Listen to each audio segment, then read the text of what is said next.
Հարգելի Տիգրան Ավինյան, դուք հիշեք, որ նախընտրական արշավի ժամանակ, երբ որ ասում էիք, ասենք կանենք, մենք ձեզ հրավիրեցինք մեր բակը եւ այս խնդրի շուրջ իրար հետ բավականին երկար զրուցել ենք։ Ես եւ դուք մենք շատ լուրջ այդ խնդիրը արծարծել ենք, իմանալով հանդերձ այս մեր գլխի գալիքը։ Հիշեք, դա եղել է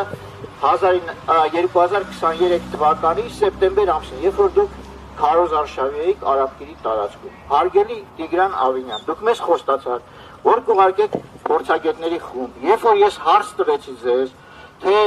ով պետք է մեր շահերը ներկայացնի այս պատմության մեջ, ով պետք է մեզ լսի, դուք ասեցիք, որ հանրային լսում կկազմակերպենք, կգանք այս բակը,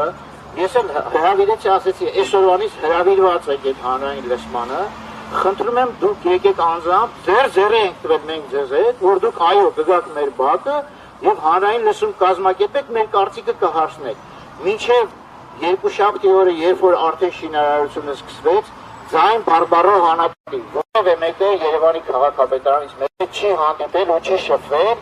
եւ եկել հասնենք այն կետը, երբ որ համապատասխան փաստաթղթերով ձևակերպված քաղաքապետարանի օգնությամբ պրոֆեսիոնալ ձևով ձևակերպված փաստաթղթերով, որը օժանդակում է Երևանի քաղաքապետարանը, շինարարը եկել է եւ մենք 3-4 անգամ մոտեցել ենք, ասում ենք, տղեկ, ինչ կա եկել եք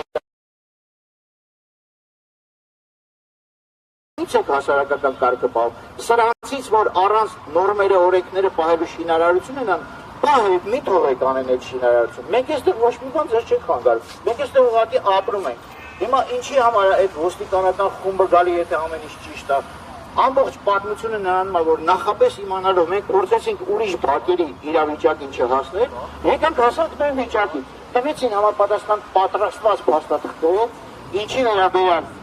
հարգելի Նարեկ Բարսեղյանը, ճարտարապետը, մեզ ասում է, իրանք շատ հմտորեն արել է դա, գնացեք դուք էլ հմտորեն արեք, այսինքն գտեք փորձագիտական կազմակերպություն, որը ձեզ կբերի եւ կգտնի թերություններ եւ կմտնեք դատարան եւ այլն։ Եղբայր, ես ասում եմ, բա մեր քաղաքապետարանը պետք է մեր կողքը կանգնի, որ այդ գործերն անենք։ Դուք մեր քաղաքապետարան եք, ինչի մեր շահերը պաշտպանող այսօր չկա, ինչի մեզ այդ ոչ ոք չի շփվում, չեք գալիս եւ չեք ասում, ժողովուրդ, ինչ դարդու ցավում եք, ինչից եք դժգոհ, եկեք իմացեք։ Հրավիրում եմ ձեզ մեր բակը, պարոն Ավինյան, ես ձեզ հրավիրում եմ մեր բակը, որ ձեր խոստումը կատարեք, եկեք շփվենք իրար հետ, ինչու չեք գալիս, համեցեք։